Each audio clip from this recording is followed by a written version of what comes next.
राधे राधे। यमुना जी महाप्रभु जी हमारा जी राज काशीनाथ जी यमुना जी।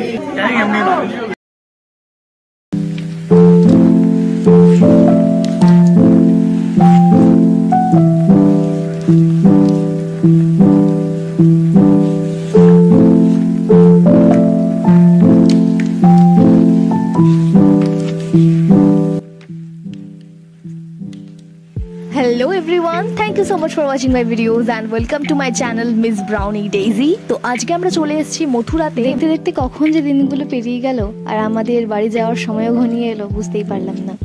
তো আমরা আশ্রমের ওখান থেকেই অটো ধরে এখানে এসেছিলাম, ভাড়া করে দুটো অটো করে এসেছিলাম। এটা হচ্ছে যমুনা মিশন। আর এখানে যে পাখিগুলো দেখছেন উড়ে বেড়াচ্ছে, এই পাখিগুলো কিন্তু একটাও কাক পক্ষী বা অন্য কিছু নয়, সমস্ত কিন্তু টিয়া পাখি। এখানে কোনো কাক বিড়াল কুকুর এগুলো কিছুই দেখলাম না। আমাদের পরিবারের সঙ্গে আপনারা পরিচিত নন খুব একটা, তো বলে দিই বাদিক থেকে প্রথমে আছে নয়ন মামা, তারপর ফটিক মামা, আছে ছোট জামাইবাবু। ছোট জামাইবাবুর পাশে পেছনের দিকে যে হলুদ শাড়ি পরা ওটা ছোটদি, আর সামনে হলুদ শাড়ি পরাটা হচ্ছে মেজদি। তার পাশে আছে বড়দি, বড়দির ঠিক নিচে আমি বসে আছি। বড়দির পেছনে সবুজ শার্ট পরাটা হচ্ছে পলু, পলু ছোটদির ছোট ছেলে। তার পাশে আছে মামুনি মাসি, ও ডোডোকে কোলে নিয়ে। মামুনি মাসি হচ্ছে বড়দির মেয়ে। আর তার সামনে হলুদ শাড়ি পরাটা হচ্ছে আমার মাতাশ্রী, আর মাতাশ্রীর পাশে আছে হচ্ছে আমার দাদা কাশিদা। এটা প্রত্যেকেই হলো আমার মাস্তুতো দাদা এবং দিদি। আর আরেকজন রয়েছে, সেটা হচ্ছে পলুর দাদা পবিত্র, ও আমাদের ফটোটা তুলে দিয়েছে, তাই ও ফ্রেমে ছিল না। একটু আগেই যে দুর্গ মতন একটা দেখলেন যার সামনে আমরা ফটো তুলেছি, ঠিক তার পাশেও উল্টো দিকেই রয়েছে যমুনা নদী। আর তার গা ঘেঁষে যে গলিটা, সেই রাস্তা ধরে আমরা চলে যাচ্ছি অন্য একটা মন্দিরের উদ্দেশ্যে। কিরকম একটা পাহাড়ি এলাকার মতন উঁচু জায়গা, সেখান থেকে উঠে যেতে হচ্ছে। আমরা সবাই মিলে যাচ্ছি, আর সরু সরু গলিপথ সমস্ত। সেখান থেকে গিয়ে আমরা চলে এলাম একটা গজাননের গণপতি বাপ্পার মন্দিরে। সেখানে আমাদের সবাইকে একটা গোটা গোটা লাড্ডু দেওয়া হয়েছিল। আর তারপরে আমরা পাশেই ছিল একটা শিব মন্দির, সেখানে গিয়েছিলাম। এখানকার আর্কিটেক্টগুলো একটু দেখুন, পলেস্তারা খসে গেছে ঠিকই, কিন্তু তার সেই পুরনো স্মৃতিগুলোকে ঠিক ধরে রেখেছে। যেদিকে তাকাই নতুনের ছাপও আছে, কিন্তু তার সঙ্গে সে তার পুরাতন জিনিসগুলোকেও কিন্তু ভুলে যায়নি। এই জায়গাটাকে কি চেনেন আপনারা? এই জায়গাটার নাম হচ্ছে দ্বারকা। হ্যাঁ, এখানেই শ্রীকৃষ্ণ বসে তার পুরো রাজ্যকে শাসন করে। কিন্তু আমরা এখন এই মন্দিরটাতে যাব না, কারণ ওখানে একটু সময় লাগবে, অনেকক্ষণ থাকতে হবে ওখানে। এখন আমরা যেই মন্দিরটাতে যাচ্ছি, এই মন্দিরটার সাথে ভাইফোঁটার একটা ভীষণ সংযোগ আছে। হ্যাঁ, এই ভগবানটি হলেন যমদেব এবং মা যমুনা, এবং তাদের যে স্টোরিটা সেটা এই চিত্রের আকারে দেয়ালের মধ্যে ফুটিয়ে তোলা হয়েছে। তো সেখান থেকে বেরিয়ে এসে আমরা আরেকটা মন্দিরে ঢুকবো, কিন্তু এখানে মা যমুনার এখানে কিছু স্টোরি আমাদেরকে বাবাজি বলছিলেন, তো আমরা সেখানেই দাঁড়িয়েছিলাম। আর এখানকার স্থানীয় মানুষদেরকে একটু দেখছিলাম, সেই নদীগুলোকে দেখছিলাম, বেশ সুন্দর লাগছে, পরিবেশটাই অন্যরকম। আর অনেক কষ্টে বাবাজির ভিডিও একটা তুলতে কিন্তু পেরেছি, বেশ কিউট।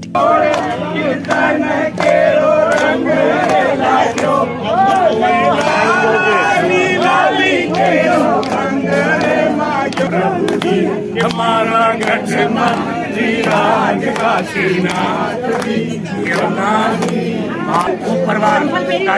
তারপর পাশে একটা মন্দিরে ঢুকতে না ঢুকতেই দেখলাম ইয়া বড় বড় ঘন্টা।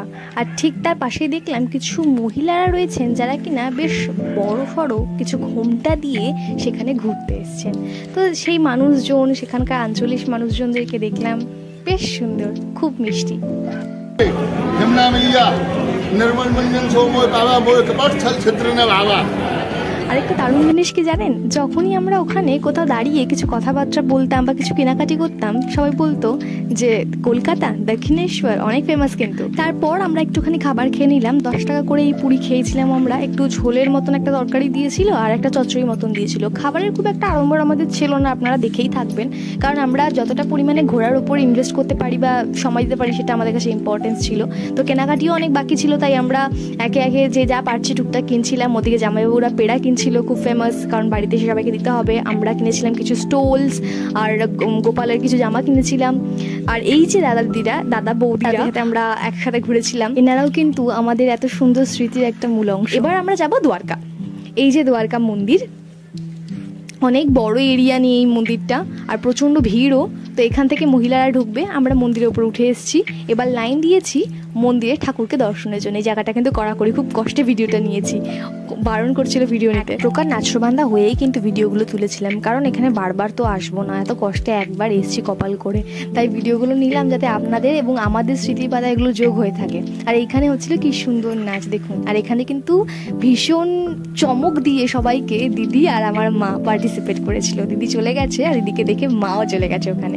খুব ভালো লাগলো মাকে দেখে এতদিন পর যে এত মজা করে এখানে পার্টিসিপেট। দারুণ জিনিস কি জানেন, এই জায়গাটায় মানে বৃন্দাবনে আসার উদ্যোগটা কিন্তু আমার মায়ের। মানে আমার মা যদি ইন্টারেস্ট হয়ে এখানে না আসতো তাহলে হয়তো আমারও আসা হতো না।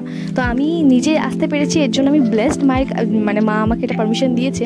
আর তার থেকেও বেশি খুশি হচ্ছে কারণ মা নিজেকে একটা অপশন দিয়েছে, নিজেকে একটা অপশন দিয়েছে নিজেকে উন্মুক্ত করার, এত বছরের সাংসারিক জীবন থেকে বেরিয়ে একটু নিজেকে সময় দেওয়ার। তো এর জন্য আমি ভীষণ খুশি যে মা এই স্টেপটা নিয়েছে নিজের জন্য। তো আমরা কয়েকজন বাইরে বেরিয়ে এসেছি আর কয়েকজন ভেতরে আছে, তাদের জন্য ওয়েট করছি। এখানে প্রচুর লোকের সমাগম, এখানে এত ভিড়। হয়তো আপনারা খেয়াল করেছেন যে এই নিয়ে দুটো এরকম জায়গা হলো যেখানে শিবলিঙ্গের ওপর জল দেওয়া হচ্ছে না, শিব ঠাকুরের একটা ফেসের মূর্তি তৈরি করা হচ্ছে, সেটার উপরে জল দেওয়া হচ্ছে। এই সমস্ত নগরীকে সাক্ষী রেখে আজকে এখানে আমাদের লাস্ট দিন, শেষ দিন। আরও মানে মনটা প্রচণ্ড পরিমাণে টানছে, যেতে চাইছে না, আরও থাকতে ইচ্ছা করছে, কিন্তু কি করব, চলে যাওয়ার সময় আসলে যেতে তো হবেই। তাই জন্য আরও দু চোখ ভরে জায়গাটাকে দেখছি। এরপর আমরা এখান থেকে টোটো ভাড়া করে এমন একটা ইম্পর্ট্যান্ট জায়গায় চলে গেছিলাম যে জায়গাটা নিয়ে একটা ঐতিহাসিক ব্যাপার তো রয়েছেই, আর রয়েছে একটা পলিটিক্যাল ইস্যু। এই যে এটাই হলো সেই শাহী ঈদগাহ, যেটা কিনা একদম কৃষ্ণের জন্মভূমি সেই কংসের কারাগারের একদম পাশেই স্থাপিত রয়েছে, এবং এটা নিয়ে কিন্তু আমাদের অনেকেই কোর্টে ক্লেমও করেছে। যতদূর শুনতে পাচ্ছি যে এখানে ভেতরে কোনো গ্যাজেট, কোনো রকম ইলেকট্রনিক গ্যাজেট, হেডফোনস, কোনো কিচ্ছু নিয়ে যাওয়ার পারমিশন নেই, সব বাইরে জমা করে যেতে হবে। আর যদি কেউ থাকে তার কাছে রেখে যেতে পারেন। তো বাবাজি ভেতরে যাননি, ওনাদের কাছে আমরা সব জিনিসপত্র রেখে ঠেকে ব্যাগ ট্যাগ রেখে নিয়ে গেছিলাম আর বেরিয়ে চলে এসেছি। ভেতরে অনেক কিছু দেখলাম। ভেতরে রয়েছে রাধাকৃষ্ণের একটা যুগল মূর্তি, যেটা এত অপূর্ব যেন ওটার দিকে তাকিয়ে থাকতে হয়। একটা মালা পেয়েছি ওখান থেকে, ওই যে সেই শর্টসগুলো তো দেখায় না, ছুঁড়ে দেয় মালা, তো ওরকম দিয়েছিল, একটা মালা পেয়েছি বড়। আর সেই মসজিদটাকে দেখলাম অনেক কাছ থেকে, একদম দেয়ালে ঘেঁষে লাগানো। আর নানা রকম প্রোগ্রাম হচ্ছিল বাইরে, অপূর্ব, খুব সুন্দর মার্কেটের মতো আছে ওর ভেতরে। তো এই সমস্ত কিছু দেখতে দেখতে মানে ভুলেই গেছিলাম যে আমাদের বাড়িও ফিরতে হবে, কারণ এখন আশ্রমে যাচ্ছে, সেখানে ব্যাকপ্যাক করা রয়েছে, গেলেই কিন্তু আমাদের বেরিয়ে পড়তে হবে স্টেশনে যাওয়ার জন্য। তো তার ভিডিও আসছে খুব শীঘ্রই, ততক্ষণ স্টে টিউনড।